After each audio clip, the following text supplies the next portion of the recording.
What growth hacks do top podcasters use in growing their audience? This is the Leaders of Transformation podcast. And on this show, we interview difference makers and world changers who are disrupting for good. Thank you for tuning in. I'm Nicole Jansen, your host, and our guest today is Jim Carter III. Jim is the CEO of Carter and Custer, which is a purpose-driven marketing agency that works with top podcasters, including Lewis Howes, Ed Milet, and many others. And at the peak of his career, he's got a great story. We're going to have him share it with you here today. He found himself kind of feeling like dead inside and decided to shift his focus from chasing money to fueling impact. And so he's built two seven-figure companies supporting cause-based organizations with marketing expertise, masterminds, and so much more. And so we're going to have a great conversation here today talking about the best growth hacks for podcasters, channel by channel tips, SEO for your website, and how to dial in your content for the best results. So we're excited to have him here. Jim, welcome to Leaders Transformation. Nicole, thanks for having me. Glad to be here. It is a pleasure. Thank you. And also I want to do a shout out. I always like to thank those that are supporting this show with amazing guests, and Oscar Hamilton recommended Jim. So thank you to the team there at Oscar Hamilton. They are fantastic. I also do want to mention one more thing. I oftentimes forget to do this, but people ask me and say, Nicole, what exactly do you do? And so just to let you know, this podcast actually is brought to you by my training and coaching company, which is the Leaders of Transformation. And so if you're a leader who wants to be better, do better, make a greater impact in the world, you can go to leadersoftransformation.com/coaching, and you can book a time with me. You know, we can discuss where you're at, where you want to go, and what's it going to take for you to get there. So that's leadersoftransformation.com/coaching. And there is a link to my Calendly scheduling link. So with that, Jim, let's dive in and talk about your journey, because I know you are an expert in marketing and SEO, but this kind of started before all of this, this world. And you talk about how you became a cause hacker. So tell us a little bit about that story. Yeah, thank you. It's really a fun story because it's not just personal for me, but it's something that I saw in so many other people. And I was faced with that fear of like, why me? Why should I be the one to actually go down this route that I think is the better path when I haven't seen very many do it? But now living in the results of it, I'm so glad I went down it. So it's really just a simple story about a guy who grew up as an only child with very humble roots. I'm an Eagle Scout in the Boy Scouts of America. So I grew up in service, and I spent most of my childhood being in the outdoors and being connected, and also just in service. Service was a really big component to the Boy Scouts of America. In fact, in order to attain the highest rank in the Boy Scouts of America, which is Eagle Scout, you have to orchestrate what's called a service project. And it's a test for that young boy to go through all of the planning, all of the coordination, getting everything together. You pick your service project, you coordinate the location, you get the permits, you get everybody together, you collect the donations so you can afford to buy them lunch. You put the whole thing together, and then you present this report to a board basically who evaluates you, and they challenge everything you do. And it's not meant to be like a punch to the gut. It's meant to be like this is how you're stepping into life. Like if you want to lead with service, you need to know how to do these things. So it was really it was a wonderful way that I was able to take my past and move it forward, because I grew up in service, but as I, got married and started having different jobs and floated between entrepreneurship and taking full-time positions, and then having children and moving from Los Angeles to San Francisco and everything, I lost my path. Is really the honest answer there. I got quote unquote busy, and I used that as an excuse for a lot of years. And one day I had seen an Instagram post from a really good friend of mine that I was helping him build his business up. And he had tagged a book by Adam Braun, who is Scooter Braun's brother. And he was the founder of Pencils of Promise, which is a nonprofit out of New York City. And this is the book of how this individual launched this organization had a wonderful path forward, kind of laid out for him in the finance world, but just knew that he had something different inside of him. Didn't know what, but was willing to give that up to just try something different. And didn't self-fund it with $1 million and, none of that kind of story. It all came together very organically, and it was sort of living proof that your network actually can be your net worth. A way of thinking about what is it like when you just kind of go all in on what your passion is and trust that you've got the right people in your circle to ask questions and to find the connections, and really just thinking about it differently. And I picked this book up and I couldn't put it down, Nicole. It was such a great read, and it really opened me up, because at the time I was kind of in that rut. I don't know if you ever read, so Seth Godin is one of my favorite authors, and The Dip by Seth Godin was a book that just really helped me in a couple of really challenging times of my life when I'd peak on burnout, and just when you get stuck in that. And I was borderline getting to that point again, and I told myself, and I promised my wife, I would never hit that rock bottom again. It's just not worth it, especially now being a father, living in the Bay Area, one of the most expensive places to live in the country. And here I am trying to build startups and do all these things. And what I found was just this beautiful message hidden inside this book, but kind of like hidden in plain sight, which is just follow what's on your heart. If you feel that you've got it inside of you and you can do more, well, why live in regrets? You have to go for it. And that was sort of my wake-up call, that I thought, well, why don't I just check out this website? Why don't I learn a little bit more about the organization? And I kind of put it out there in the back of my mind. I'm like, all right, I'm a religious guy. So I was like, all right, God, give me a sign. One of those good old adages, like, show me that this is the right path.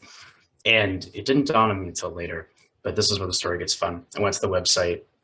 It was slow. It was on WordPress. It had security issues. It was broken. There were errors. And I was just like, man, what a bad situation. Like, this really sucks for the founder. He pours his heart out. It's on it's the top of the New York Times bestseller list. And boom, all these people are probably trying to go and learn about this organization, and they can't. And I just texted my buddy and I was like, dude, I love that book recommendation. You want to connect me with your guy and like his team, because I can help him get all this stuff fixed. I wasn't looking to bill him. I just wanted to pay it forward. And they sort of just welcomed me with open arms. It was such a wonderful feeling, because it dawned on me like a week later after we got everything all fixed up. And right, for me, this is easy. This is my zone of genius. This is what I know. I was just helping where I knew I could. The gratitude that they shared with me about, wow, like, we didn't know getting it to this level was possible. And even if we thought about it, like, we wouldn't have known who to call. How much would you have charged? We don't even think we could afford you. It was just it was this juxtaposition of ideas and passion and entrepreneurship, and me just being a humble guy, where I was faced with imposter syndrome for the first time. And I was like, well, wait a minute. All I did was just show up the way that I energetically love to show up. Like, me doing these things is me at my best, because I've studied it and I've obsessed over it and I love the stuff. And that little effort ended up going so far, because the fruits of what that kind of presented unlocked that organization. Now the site was ranking better in organic search. Now donations were converting better, because people weren't like, well, they got to get their shit together before I'm going to actually give a donation. And all of these other things, there were so many downstream benefits to just having a proper site and having their content a little bit more in order and having everything together. And that sort of just was this catalyst that unlocked me. From that point forward, I couldn't see it any other way. I was addicted to this realization that I don't need to be everything to everyone, but where I can be a specialist and I can pour into people. And what really lit me up at the time was supporting nonprofits. I was like, wow, I could do this all day. And again, I wasn't doing it because I was trying to find a client. I was just doing it because I was passionate and energetic about making a change. And that was sort of that big realization for me, which is it didn't matter what I did, it mattered that I was willing to do it. And after I stood in that and I owned it and I kept asking, who else needs help? You got friends? And I was like, there's no better way than to get some reps and to try this out. All these doors just started opening for me. And it wasn't because everybody was looking for free work from me. It was because I was becoming known for what I loved and I was standing in it every day. And that really was the catapult for me, because from that point forward, it opened up new connections, it opened up new opportunities, it opened up new business possibilities. And I can't imagine what my life would be like had I not actually reached out and said, can I just help you fix up your website? It's crazy when you think about how much can change in a short period of time, because from there to here, that was only 7 or 8 years. And I think of all of the time, I started coding in the mid 90s. So people ask what I do now. I'm like, well, I'm a recovering developer because I've been a software engineer for so many years. But now I'm able to use everything I've learned and just do it at a higher level. And it lights my soul on fire, because not all the work that we do is with nonprofits. But when we do get those, there's sort of a piece of me that really resonates. And it helps me find my way back to service, of finding ways that I could use what I love and apply it at a higher level. Wow, there's so much in there. So many lessons, Jim. When you talk about growing up in service and learning that service, man, if we could have our kids learn that, and to set them up, because they're when those formative years that they learn that it's about giving, right? And I heard one time there's a quote, something about the only thing you get to keep is that which you give to others. And I think of you as being such an incredible example of that.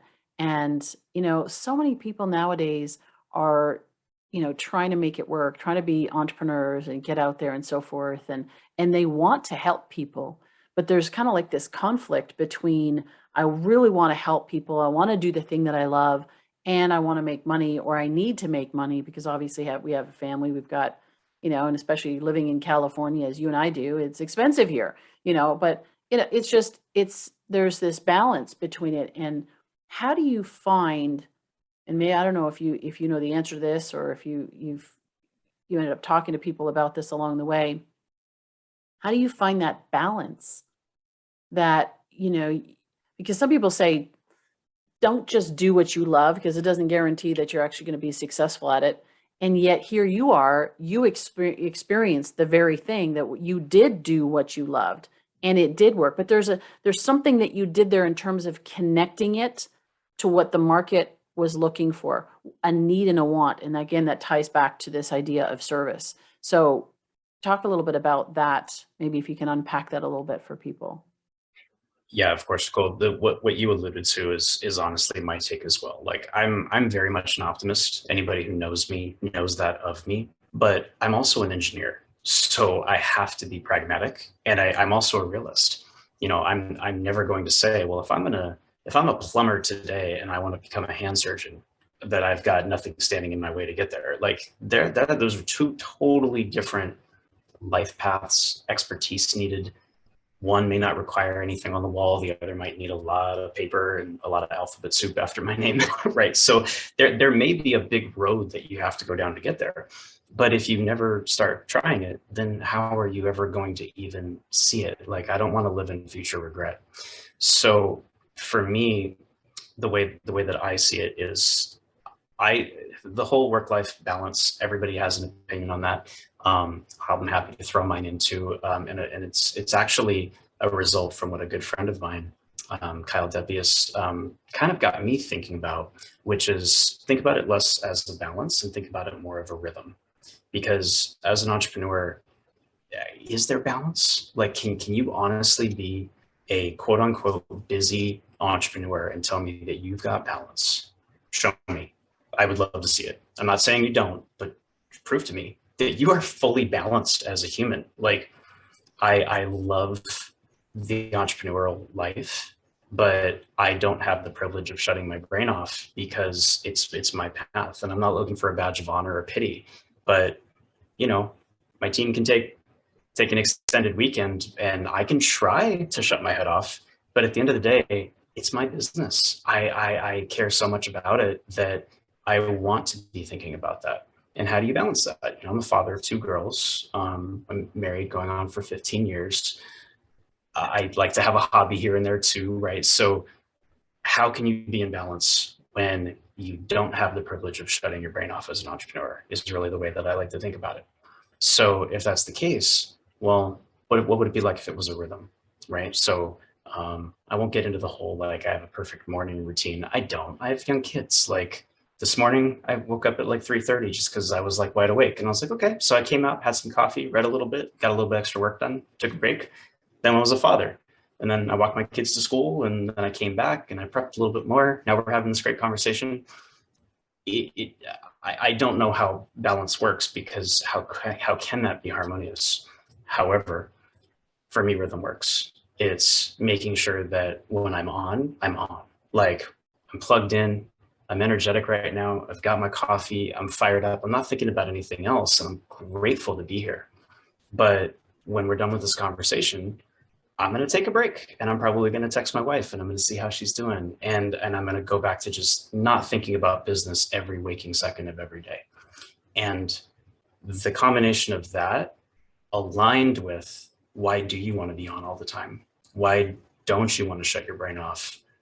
What is going to make sure that you're not living in future regret? That's how I like to do it, because we may not always be working on the most exciting thing, the thing that brings us the most joy, but why not? I think is the question. If you are not feeling fulfilled more often than you are, then that's where there's a problem. So that's where I like to sort of spin it back on its head and say, well, if I really don't like doing these things and they need to be done, can I afford to hire somebody to do it for me? Or ask myself, why do they need to be done? Am I actually just going down that wrong path? But if more things are feeling great than not, man, I look forward to waking up. I look forward to getting into that rhythm, because then you can balance it out in a way that feels better. It's not a work-life balance. It's actually just a personal. You're balancing out how you perceive it, and that's the way that I like to show up. And when it comes to that transition, you never know what's on the other side of the transition. But if you're not feeling good about it to start, it's going to be so much harder in the end. Yeah. Yeah, I think about the word that comes to mind is presence.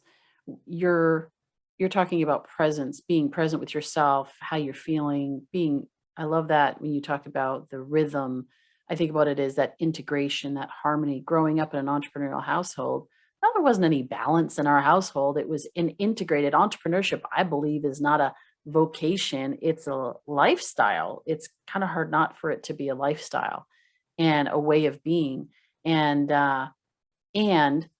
being present, what you were talking about, I just got this sense that I find a lot of us, and I can speak from my own experience in the past, is that sometimes we like being busy and we don't like stopping, because when we stop, we are faced with the fact that we really don't love what we're doing, or that we're going down the wrong path, or somehow we're disconnected. And so it's like, it's almost easier to keep moving. And I've had lots of clients like that, coaching clients who it's like they come to me and they're just like, they're so busy. They want to do more. How do I do more? And it's like, well, wait. Maybe the first question is to step back and do less, to stop and check in to see where you're at and how are things going. And then you can move forward, but then you can move forward with intention. You can move forward with passion. You can move forward with that clarity of like, this is what I want to do. And also tuning into, you talked about your wife, you talked about your kids, tuning into what's going on around you. Because how often do we hear about successful people that, their families fall apart, and it kind of surprises them because they're like, hey, where'd that come from? Because they weren't present, because they were so busy working and working and working. And I think we're seeing a transition. There's a lot of people, especially through COVID, who are just kind of like, hey, wait a second, the great reset, like, what the heck? What am I doing? I love spending time with my family. I love working from home. I want to be there for my kids when they grow up. And it's just a different, and of course that spills over to everything else that we do. And I know we're going to talk about podcasting, but it really does tie in. You talk about marketing, talk about podcasting, all of this, if we don't watch out, can be like a lot of hustle.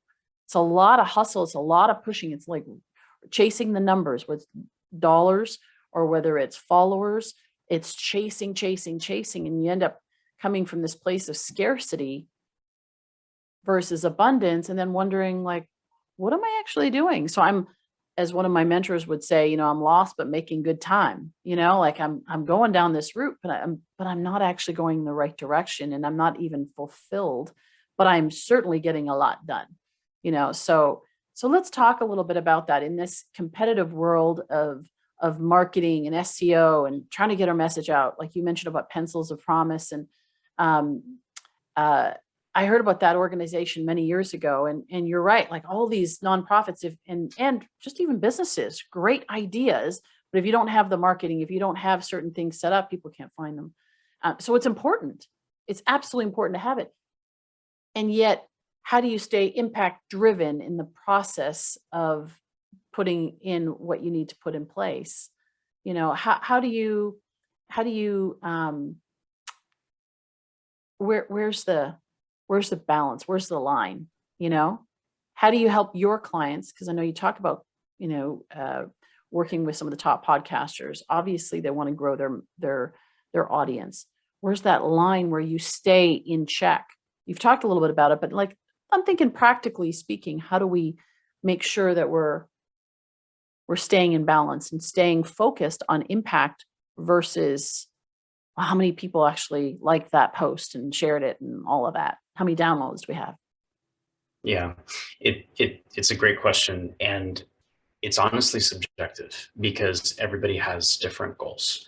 I also like to think it doesn't have to be a goal. It could be a standard. It's a standard of excellence. It's something that matters to everybody a little bit differently. The interesting thing about it is, so yes, I am the data nerd. I love a good data sheet because data can tell you the most beautiful story ever, right? And it's because it's what you make of it that is kind of it's what can unlock you. It's what can change your business. It's what can give you the clarity to actually go do something. So again, if you're having that check-in and you're measuring a data point, 5 out of 7 days a week, are you unhappy? Are you only happy because it's the weekend? Like there's something wrong there. But you can't optimize what you can't measure is just like a simple principle of life.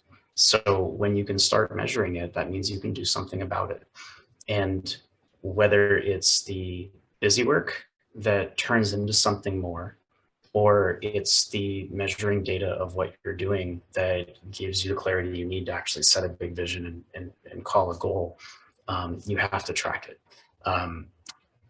Brendan Burchard, really well-known high-performance coach. I love Brendan's message. He's a goofy white guy like me. He jumps around on stage. I love going to his events and stuff like that. Brendan is a big advocate of tracking to make changes. That's one thing I love about the guy. And for example, a lot of people have planners these days. You've got your journals, you've got all of these different systems, but his is like the most data driven I'd ever seen. And when I found it, I was like, I love this thing. And I even took it a step further. And I put my results from the tangible planner, that I'm handwriting everything out, and I put it into a data sheet, and I built charts and pivot tables and all that stuff. I know some people listening to this are like, "Oh God, no, hard no, that's not what I'm going to do." But hear me out. When I was able to actually see changes in the graphs and correlate it to milestones in my life, it was eye-opening. Like when I started it, I was feeling a little overwhelmed. I was feeling like I was missing something, and it measures, I'm going back and I'm trying to remember, it measures everything from relationships to like mindfulness, to productivity, and some of these key things.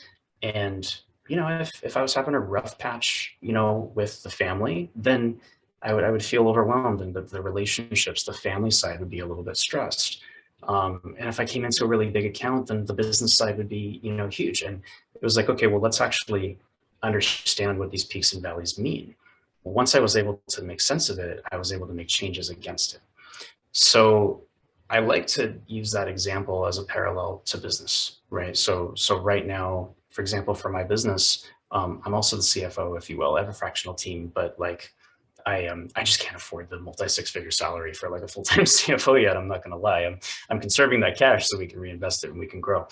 But in lieu of that, I had to step my game up, and I went right back to business money basics again. And I've done it in the past, but I was like, this is a new type of business.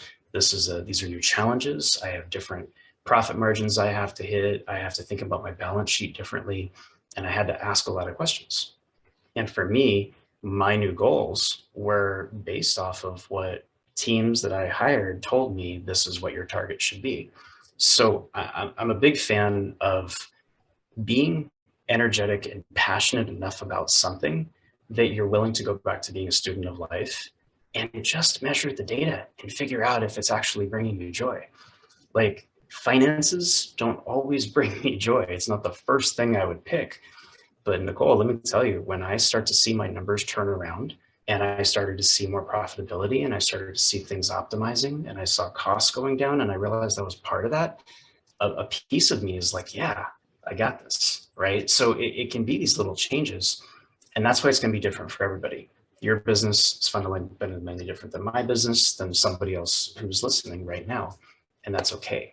But I would never want to get caught up in busy work to avoid the most important things. So it really is a subjective thing. And I would just challenge anybody listening that if you feel like you're caught up in the busy, if you don't know why you're not feeling energetically excited about it, I would ask yourself to do a gut check and say, is it because you're avoiding the thing that you know you need to do that you just aren't doing? And when you ask yourself that question, it kind of lights a lot up. It says, I know this is something I should be doing, but I'm not. Why? And is it because it doesn't bring me joy? Or is it because I fundamentally think that I'm better than it? And then we kind of balance that, drop your ego and just get it done, but don't get stuck in it. Because when you get stuck in it, that's when you start to regret it. Yeah. Yeah. And I think when you talk about what you measure improves, or that you have the ability to improve it. And it's interesting because what I heard in that, behind that, all of that was that you look at the numbers as a measure of progress and the impact that you're making, whatever that impact is that you're focusing on at that point.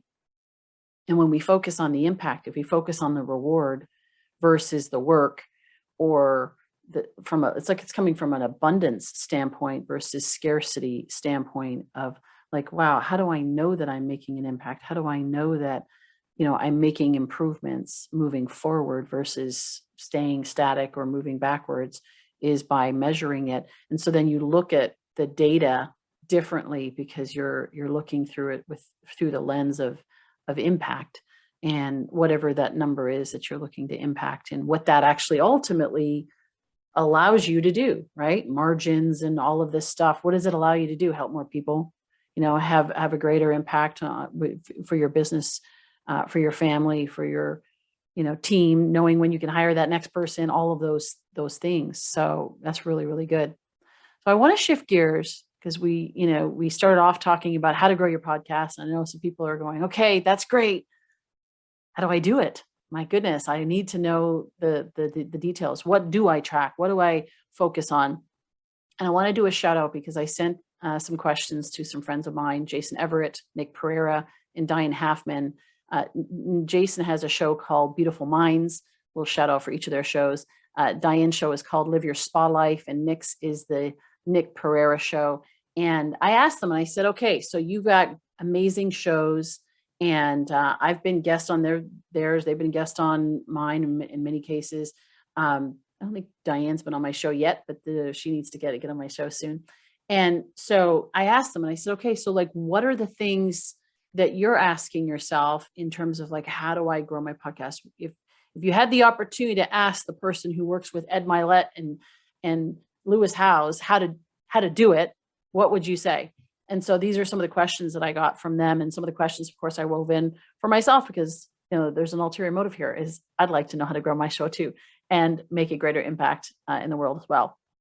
So the first question that I have is kind of a blanket question, but it's, what's the most important thing a podcaster needs to do to grow their audience?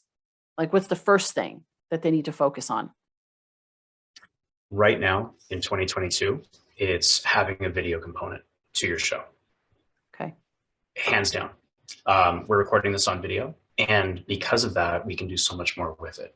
So there's no problem with having an audio podcast, but we are now in a video first world, right? You will never open TikTok and see a non-video. Like, they won't even show you a TikTok that doesn't have a video component, right? There's zero static to that. And last time I checked, TikTok has been the #1 app on the App Store for how many quarters has it been? 7 quarters in a row, something like that. Like, we have to measure the data.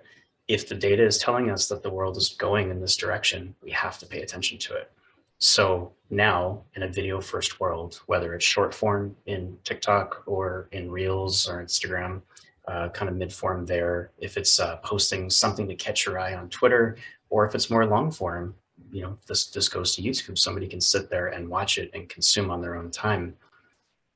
Yes, audio is still great, but when you have a video component, it unlocks you to be able to do so much more with it. And that just gives you this breadth of new platform and channel opportunity that if you aren't doing it yet, I would encourage you to.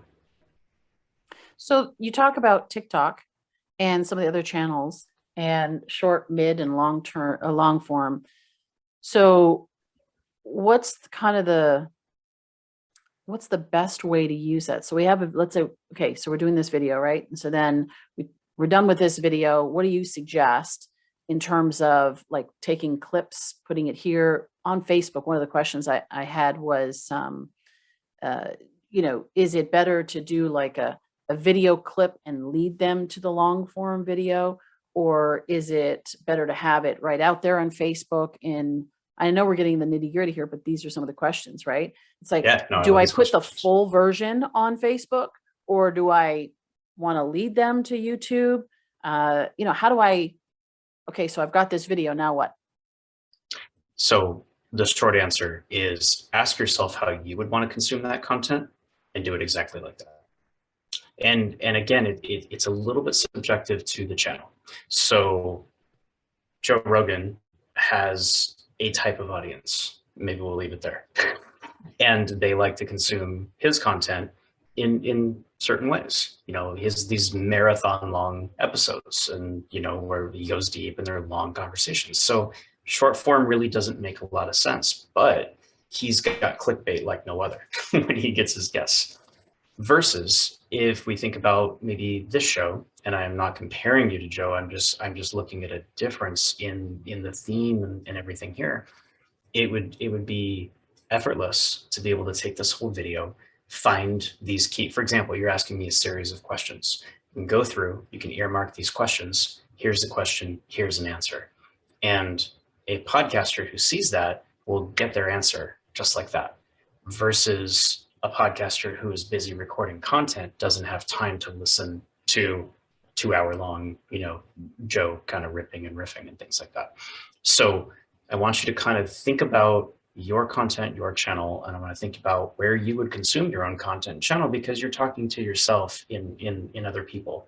And for all the podcasters, all the YouTube creators that are listening to this right now, your message is unique. You may be in a competitive market, but your genius needs to be shared, right? You're doing people a disservice if you don't get it out there. That's why you podcast. That's why you record video. That's why you love getting your message out there.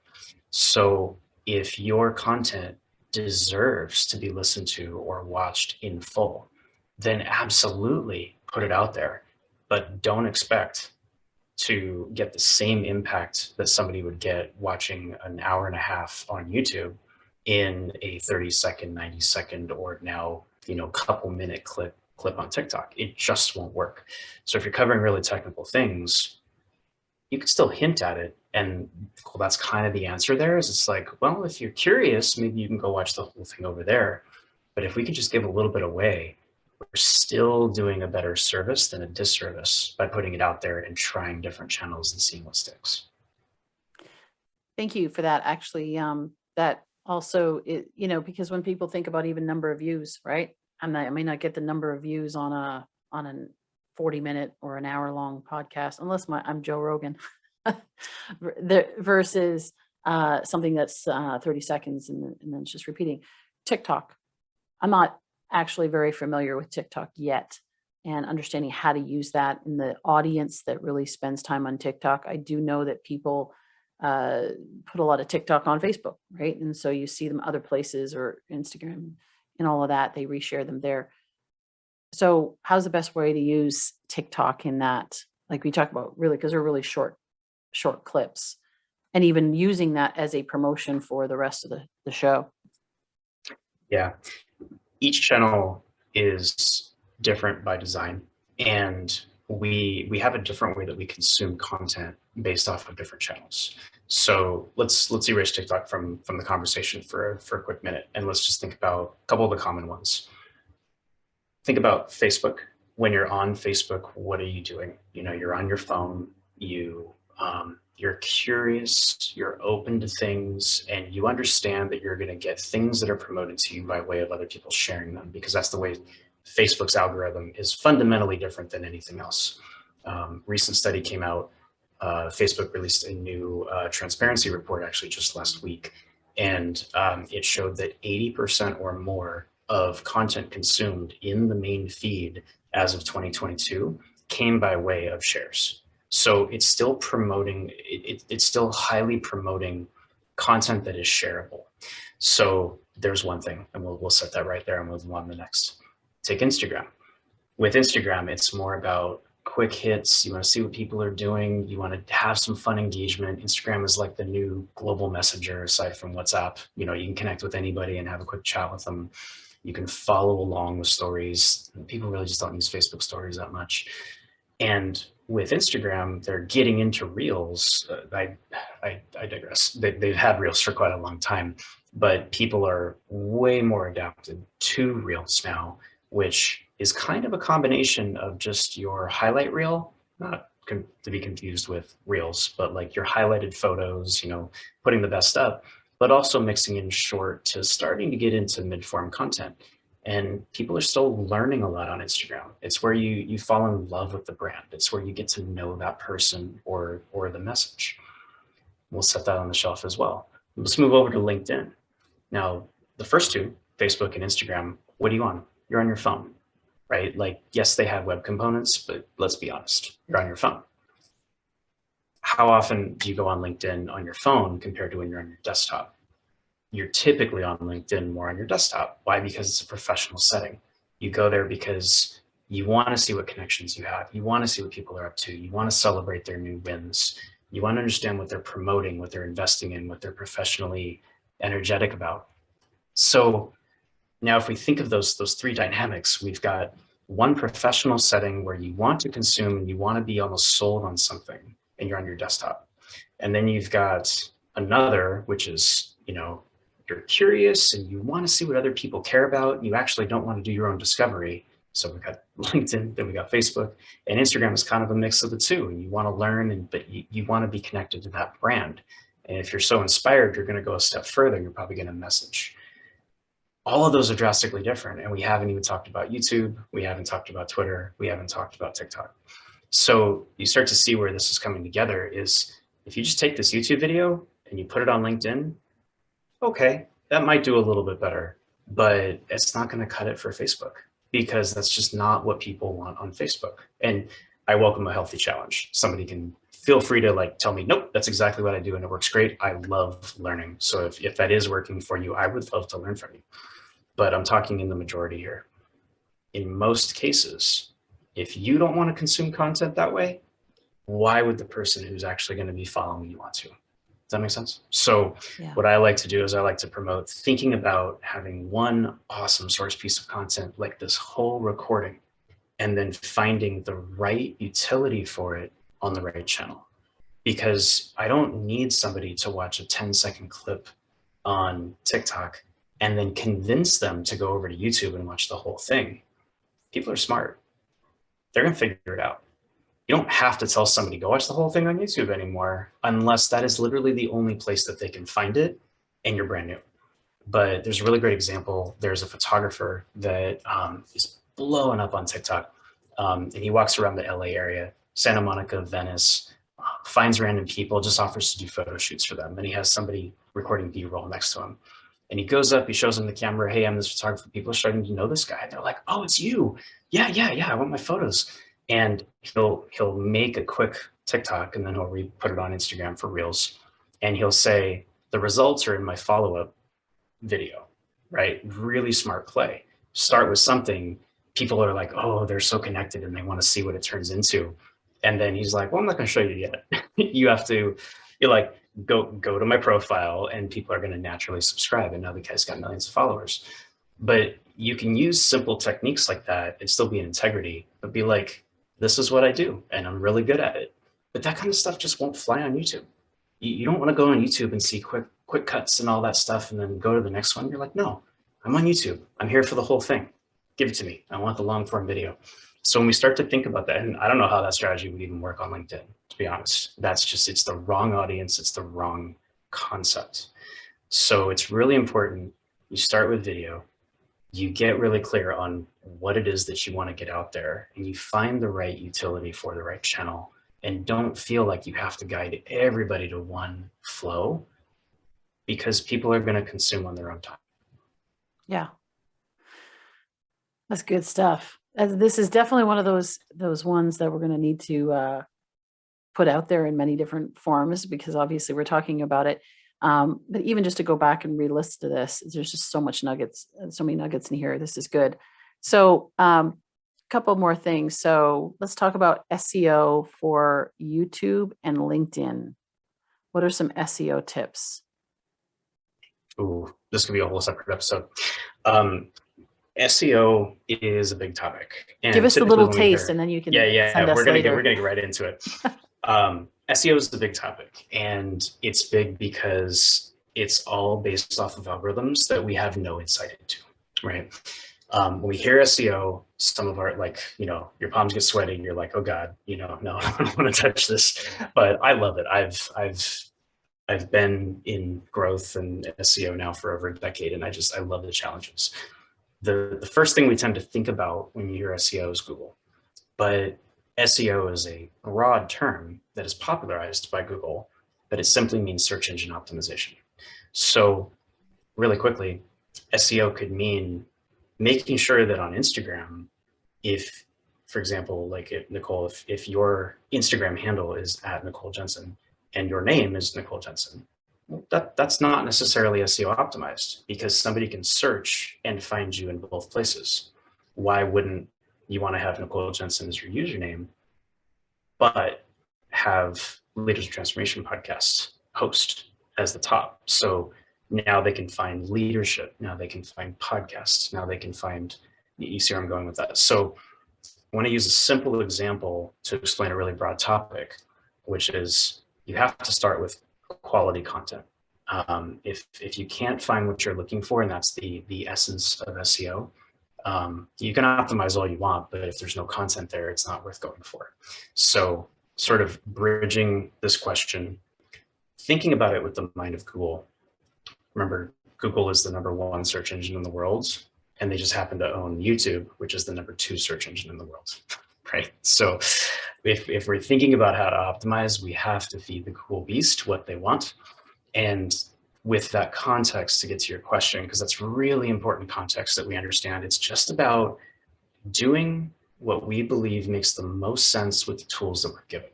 That's really SEO at its root. And when it comes to how to deploy that on YouTube and how to deploy that on LinkedIn, again, these are algorithms that aren't public for a reason, right? Some of the best engineers on the planet are the ones that are behind lock and key that we just can't figure out. But Google publishes, thinking about YouTube here, Google publishes in their webmaster guidelines that they clearly, in the couple first sentences, they say, don't optimize for Google optimize for your user, and Google's going to do its best job to figure out what your user would want, right? We're zooming out and we're thinking about it at a higher level. So Google doesn't want you to obsess over putting the right title tag and all these little tweaks and all that stuff. They just say, okay, if another human being came and read this or clicked on this or did this, are they going to enjoy it? That's my way of really simplifying it. So now we go back to that other question, which is, well, how do you consume and enjoy something on LinkedIn versus YouTube? Well, you give the people what they want.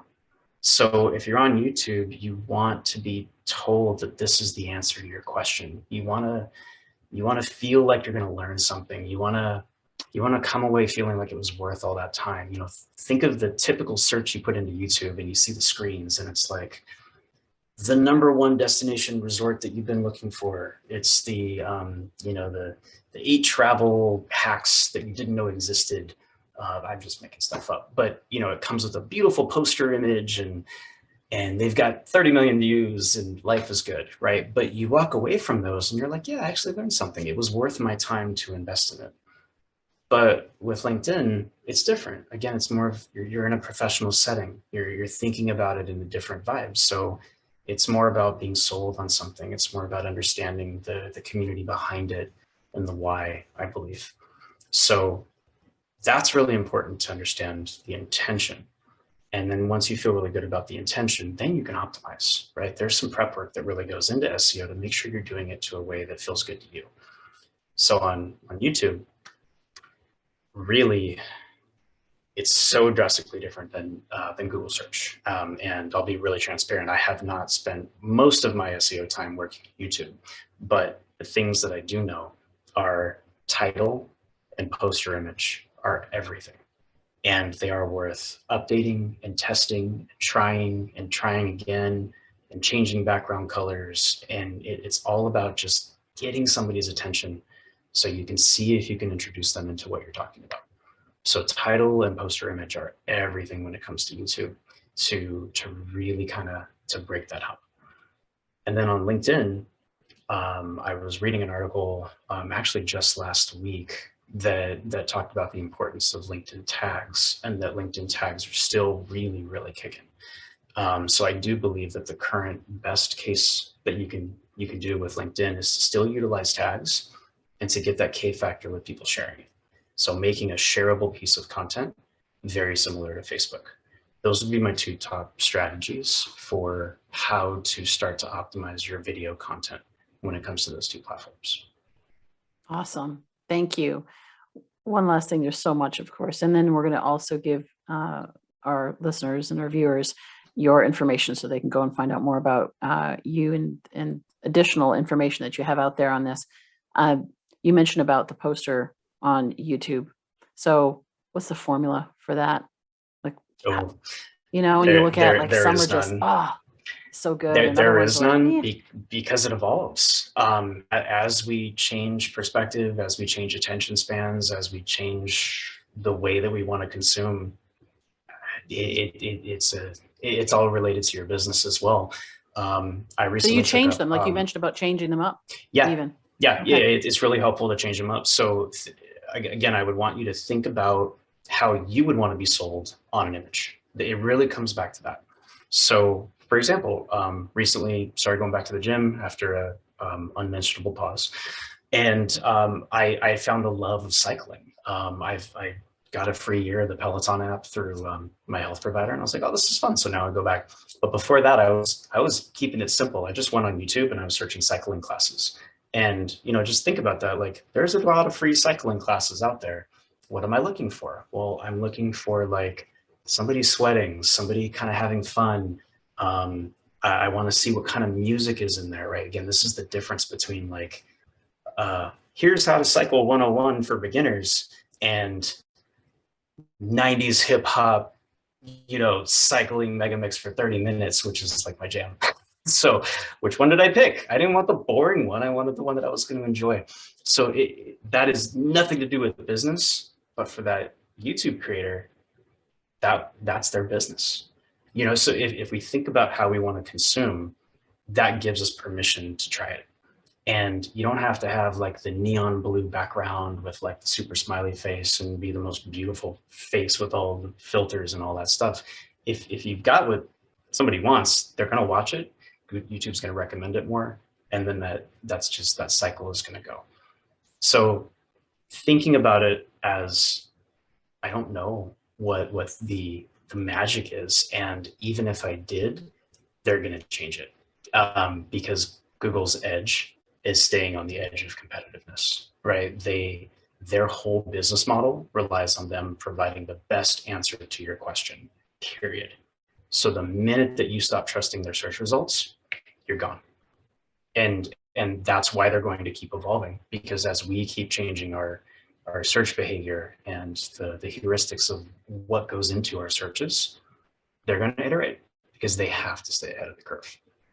Yeah, that's so good. One last question, and then we'll start to wrap up. And I appreciate your time and sharing these are nuggets of wisdom here. How frequent, when we talk about podcasting, how frequently is the right number? And I know that you said about it goes with audiences and so forth. But is there like kind of a sweet spot in terms of like where you can almost have your podcast coming out too much versus too little? And so talk about that frequency. And yeah, I work with a lot of podcasters and creators, and it's everything from daily episodes to once every few weeks. And this is going to be a non-answer, but I'll expand on it, which is it depends on what you're talking about mixed with what your audience has the capacity to consume. So how many Joe Rogan episodes can one human fit into their day? Well, if we think about, and again, I don't know everything about the man, but I've done enough homework on his show for the obvious reason. It's the #1 show out there, so we should pay attention. You get a lot of people who they're on their morning commute and they listen to a show. It's like talk radio, right? So if you're commuting 5 days a week to and from work and you've got time, permission granted to release as much as humanly possible, because you're just going to get somebody to fall in love with you and just to be a listener forever. But if your content is delivering one health tip a week and then giving the really long context and everything, well, can any other human have time to understand all that, go get all the prep work, go buy all the things, have it shipped, do the thing? Even Amazon can't keep up with that kind of hustle. Well, they probably could, but I don't think we would want to be on top of Amazon doing that. That would require a second job. So it really depends on the industry and the message. And I need to make sure that that's really clear. But at least from an SEO perspective, because again, that's one of my specialties here for over a decade, is Google doesn't care if you put out one post a day or one post a month, as much more as you're consistent with it. So they're going to want to favor quality content over quantity now. It's really important. Back in the day, it was all quantity. They wanted to fill their database. They wanted the most results, and they wanted to give quality results, but they had to have all the answers. Now, my God, knowledge is a commodity. So if we're thinking about how to really change the paradigm, it's quality content, but it's consistent. So whether your show has a couple a week or a couple a day, if people can't keep up with it, and this is where you need to measure your data, then you're doing everybody a disservice. Somebody's going to feel like they're missing too much, and then they don't want to get into it. But some ideas, like maybe the weekend you do a digest episode that's 10 minutes and you talk about the best things that happened over the course of that week. You hint at what's coming up. You have the freedom to do whatever you want, but whatever you do, be consistent. that's good. Thank you. Yeah, I noticed that with my show because I had it like 3 times a week, and people said, "Oh, I love your show, but I just can't keep up." And I was like, "Oh, got it." So as That's I good lessened feedback. that, yeah, as I lessened it, it's interesting because the number of downloads didn't decrease when I even had less content, and I was like, "Okay, so what am I doing all these extra shows for?" So then I just dialed it in from that. So it's a learning process. Jim, thank you so much for this. I do want to wrap up with you telling us, like, who's your ideal client? Obviously, you work with big names in podcasting, and you also work with these nonprofits you're talking about from the beginning. So, who is your ideal client? And then, how, of course, how do they find you? Yeah, thank you for asking. My ideal client right now is the entrepreneur that is creating content that has an established brand that just needs help growing that brand and getting it out there. So they are busy creating content and they don't want to think about the technical stuff, like all the stuff that we talked about. I have a lot of done for you services where it comes with strategy, but also implementation. We'll take a podcast, we'll do all the work, we'll create a 2,000 plus word article, we'll publish it for you. We can take video like this, we can find those key points and chop it up and then give you like a treasure chest of reels and TikToks and all that kind of stuff. Building email journeys, stuff like that. Like we love to take the expertise and the genius that is the content machines of the world and actually help them grow. And we do that in a couple ways. We do it with original content, kind of repurposing and creation that way, as well as we have a mastermind for early stage entrepreneurs called Fast Foundations, and we help entrepreneurs get from about that 20,000 a year to $500,000 a year mark and over, to kind of hit that hump. Because that's kind of the difference between having a hobby and playing business and actually running a business and doing it sustainably. And those are the two people that we just are loving serving right now, because it's our zone of genius. It lights us up. And yeah, I wake up in the morning and I can't wait to get into it. Beautiful. And where do they find you? CarterandCuster.com is our agency. Again, I founded that company. The CEO, RT Custer, is my partner there. Between the two of us, we've probably built 3 7-figure businesses, not the other way around. And we're just loving both leading and running that mastermind, as well as using our years of marketing and expertise as we grow our team with a lot of content creators. Awesome. Well, Jim, thank you so much. You are a wealth of knowledge. And as I was listening to you, I was thinking, man, yeah, I'm glad you do this for people, because like I think about myself, there's a lot, and keeping up with all of this, it's a lot. And somebody's actually trying to still build a business on the side, rather than, just always focusing on all the marketing piece. So to be able to hire somebody like you that does it is brilliant, and certainly a gift.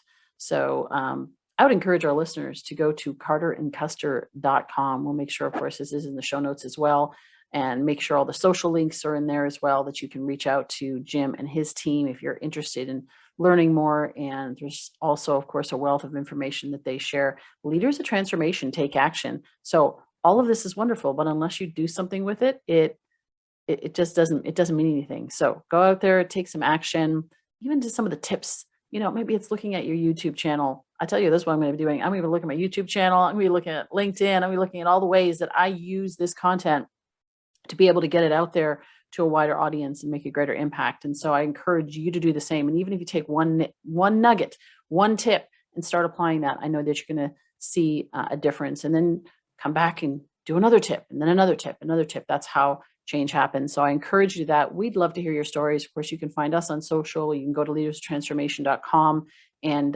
let us know how this has impacted you. We'd love to hear from you. And we appreciate you being here. Again, Jim, thank you for being here as well. And we look forward to seeing you next week on another episode of the Leaders Transformation. Have a great day.